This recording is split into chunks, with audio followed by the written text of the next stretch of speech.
probate, estate sales, powers of attorney. We're hearing about it all from one of the best lawyers in the business on today's Real Talk.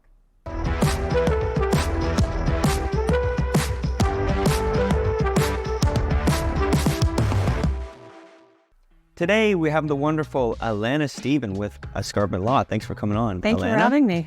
So today, I want to talk about power of attorney. I had a total mistaken idea of what this meant, meaning I thought anybody could just assign their buddy or their parents or something as power of attorney to handle a real estate sale.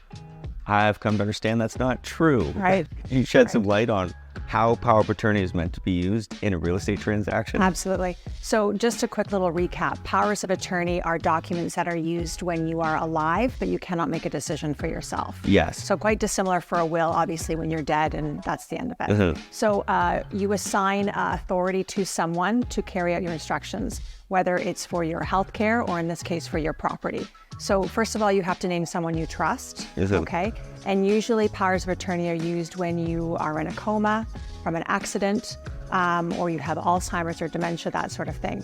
If you want to use it for a real estate transaction specifically, then the power of attorney has to be specifically crafted to include clauses that deal with that particular period of time, that property, and why you can't deal with the property at that point in time. So it's a very specific tool, not this. I think a lot of people have the impression it's just a wide, broad spectrum of things it can cover. Right. It should not be used just simply for convenience. So I'm going to the cottage or I'm out of the country. Exactly. The general powers of attorney cannot be used that way. If you need to use one for that specific reason for property, for a specific transaction, it needs to be crafted carefully. So you could use a power of attorney to cover you if you're out of country for an extended period of time and need to sell a piece of real estate, or is that not possible? You can for sure, as long as it has the clauses in there that are appropriate and specifically crafted for that purpose.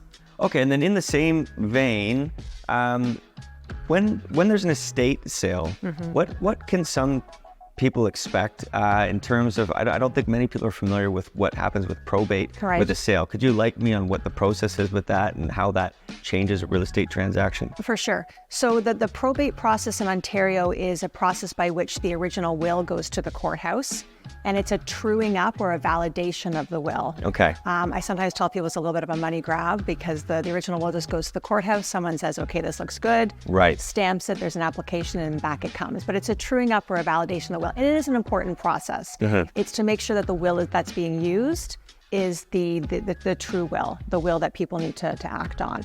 So that process can take anywhere from 2 to 3 months.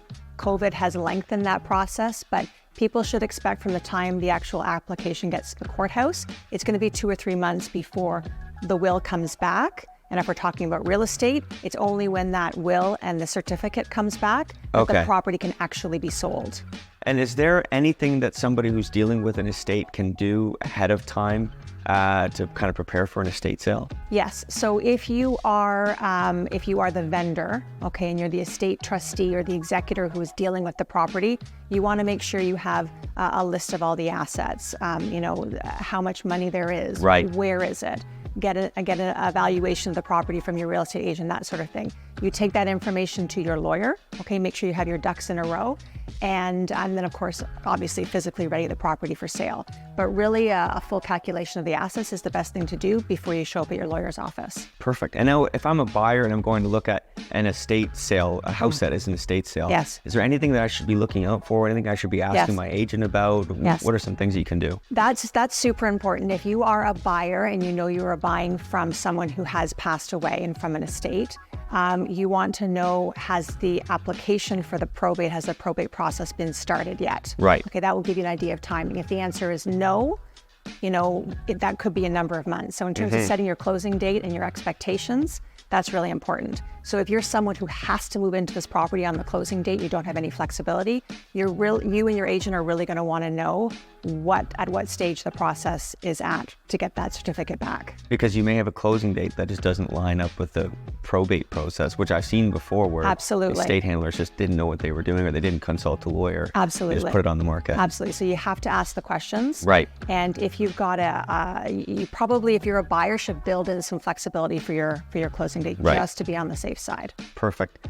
Now, on a bit of a different subject here, real estate lawyers, What should somebody be looking for in a real estate lawyer? How do you choose? What are some tips and tricks? What are the good ones? What are the bad ones? Yeah, I think what's often important if you're working with a real estate agent who you trust and you respect, I think the best thing that people can do is take the recommendation. Usually your agent will give you 2 or 3 names. Take the recommendation of your agent. It's the agent who has worked with those lawyers most often. They're going to know if the lawyer is available, accessible. They're going to know if their fee structure is appropriate. They're going to know if the closing date comes and there's problems. They're going to know if that lawyer is going to be there and have the skill to get you over the finish line.